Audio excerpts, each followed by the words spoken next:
Panginoon, at sumayo rin. dagdagan po ninyo ang aming pananalig sa Diyos. Ito ang sabi ng mga alagad na Jesus. At ito rin po yung ating pananalig para sa araw nito, na tayo ay lumawak ang ating pananalig. Lumalim ang ating pananampalataya. Bahagi ko, well, sigurado ko, ay tayo ay mayroon ng pananampalataya. Kasi tayo naman lahat ay mga binyatan. So, bahagi ko yun. Yun ay presyong na tayong pananalig. Tayo ay mga binyatan at yun ang palagi natin ipinapahayag tuwing tayo magkatipon-tipon sa pagdiriwang na ito. Pero yung panay na Jesus natin, nawa, anong sabi niya? Kung mayroon lang tayong pananampalataya na kasing laki ng butil ng mustasa. Alam niyo ang panahon ng pandemya na gusto kasi mga plantito at plantita. Ako yung gusto rin. Nakapagtalim din ako. Nakapagtalim ako ng mustasa.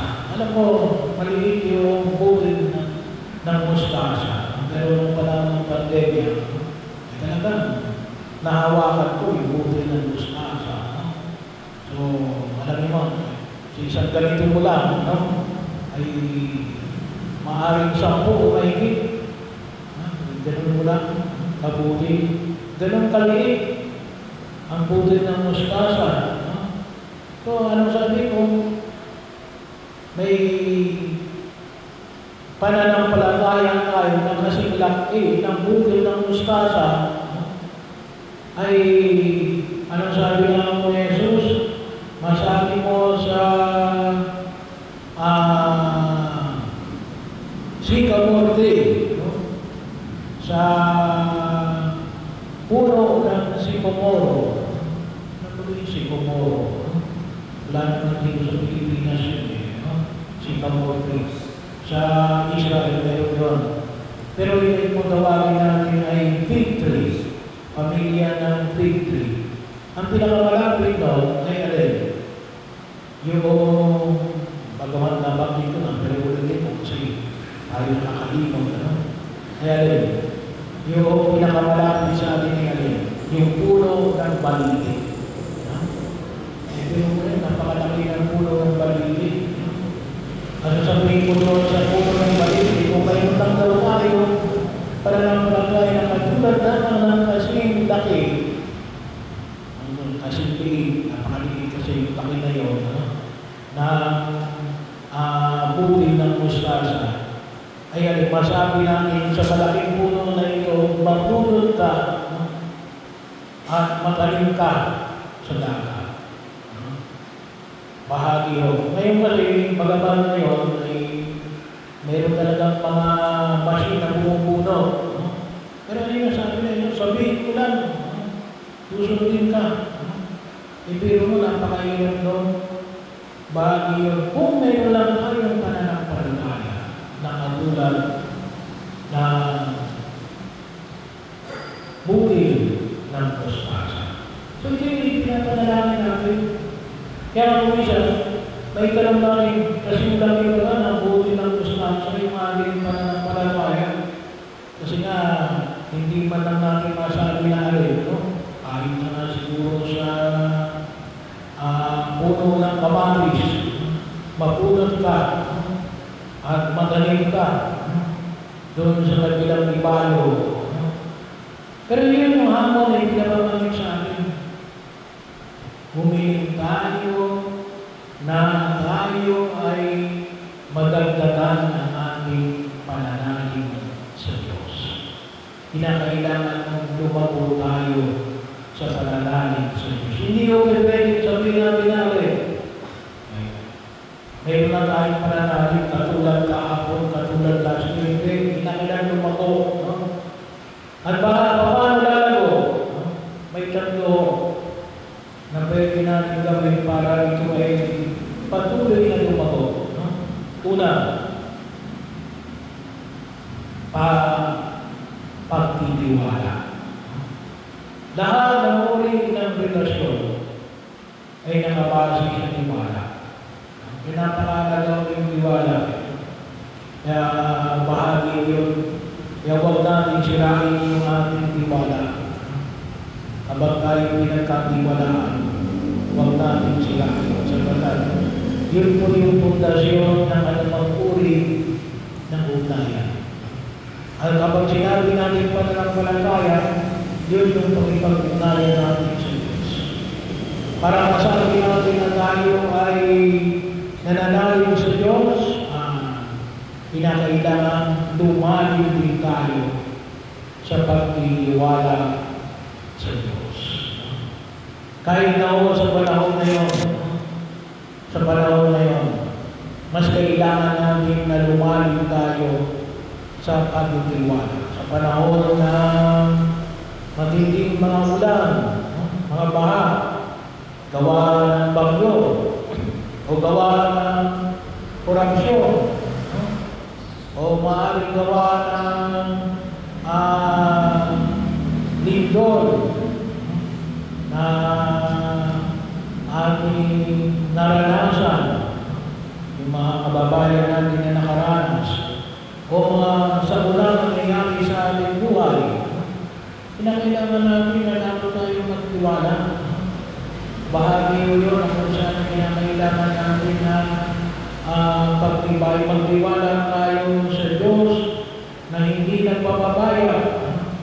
Sa Diyos na kung saan ay sa lumang pag-ibig niya sa atin ay tayo iniligtas sa pamagitan ng pagpapadala ng kanyang pagpapalala na anak upang maging kako, maging kabahagi natin, mamatay sa krus at muling mabuhay para iligtas tayo sa kasalanan at sa lahat ng uri ng kapahamakan.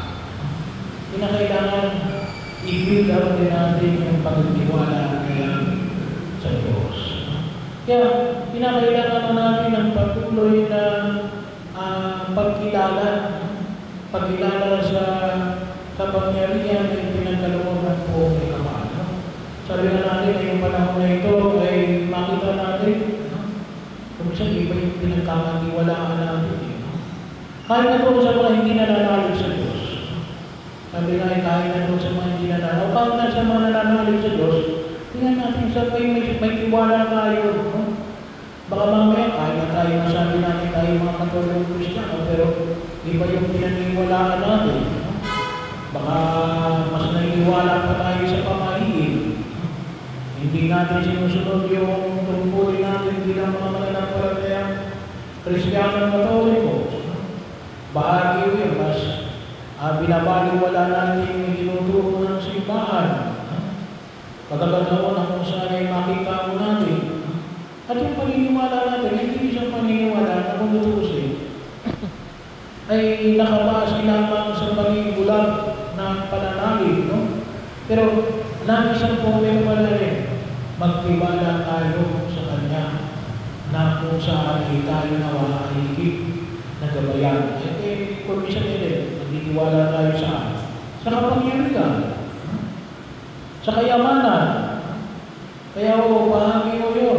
Kung minsan sabi nga natin, kaya umantog yung mga nangungurako. Bakit? Mas pinagkatiwala nila yung mga kayamanan. Bahagi yun. Hindi yung Diyos. Kasi yung pinagkatiwala nila ay Diyos, hindi nila gagawin yung mga bagay na ito. Pero hindi ko naman sinabi na wala sila pananalig. Kailang yung kanilang pananalig ay nadaig ng kanilang pananalig sa kayamanan, sa kapangyarihan, sa kanilang sarili, sa pagtingin ng ibang tao. Ang Diyos, hindi wala. Kailangan sabi na natin, panglata, panghuli. Hindi ko naman nakakalimutan ng Diyos. Ito nga, hindi ko nakakalimutan ng Diyos. Pero, panghuli lang. Bahagi mo yun. Pangalawa, panalangin. Kinakailangan tayong lumalim sa ating panalangin. Napahalaga ho ng pakipag-ugnayan natin yun. So, kalimutan yung ating mga panalalo-lalo na yung pala ng pagdiriwang ng misa. Tayo kung minsan, nagdarasal naman tayo kapag may dilobyo. Kapag mayroong mga sakuna, ay kung minsan, doon na tayo nag-iisip. Ay bahagi ho. Alam nyo, pinapanood ko yung mga video clips noong panahon na ito, ng Lindor. Nakita mo kalimutan ano sinasabi, Lord, Lord, Lord. Panginoon, Panginoon. Sabi nga ho natin, hindi lang kung saan natin tinatawag ang Diyos sa panahon ng nahirapan. Hindi lang sana sa panahon na kung tawagin natin ay special occasion. Dapat natin maging bahagi ng aming buhay. Kaya ang tawag na natin pamamaraan ng buhay. Kaya napakalaga yung regular na panalangin. At isa na ulit yung pagsisimba pag-araw ng linggo. Parang masabi natin na hindi lang tayo nagsisimba kapag tayo ay natatakot. Bahagi na mismo ng ating pagkilos. At yun sabi na natin, compounding yun Ibig sabihin, the more na tayo ay nagdadasal, the more na tayo lumalakas ang ating pananampalataya. Ganun din. Kapag hindi tayo nagdadasal, ay lumalayo sa Diyos. Sabi mo, kalimitan term ko na ginagawa nililibang tayo. Nililibang tayo, pero hindi natin namamalayan, lumalayo na tayo sa Diyos. Nakakalimutan na natin magdasal. Kasi marami na tayong ginagawa. Yan ang pagkakalaga o yung elemento ng panalangin. Regular. Kaya isa yung tanda, pagsipan pag-araw ng linggo. Pangatlo, yung tinatawag natin paglilingkod. Hindi lang basta paglilingkod.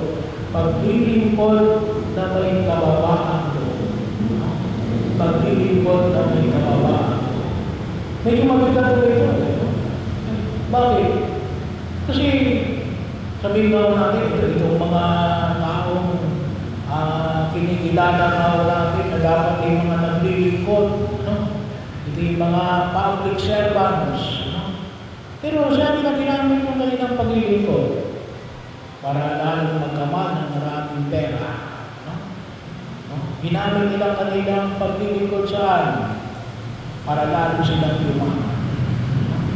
Kaya po, pag sinasabi natin naglilingkod ako, pero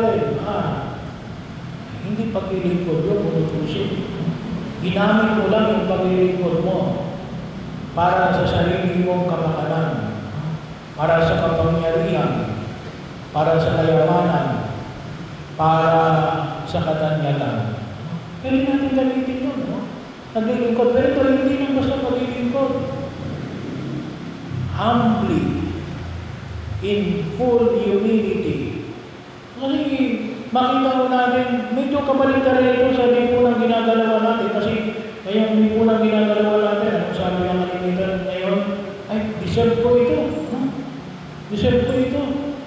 Dahil talagang para sa akin ito. Sa ibang ngayon, mabigat. Anong yung anong sabi ni Jesus? Pagkatapos ng magtrabaho sa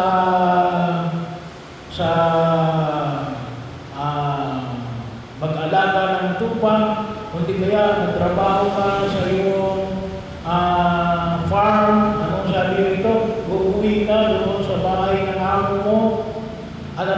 sabi niya rito, ipaganda mo ako ng makakain. Ano? Ang mga bahagi mo. At anong sabi? Pagkatapos na ito, anong sabi ni Jesus? At sabihin mo na alin.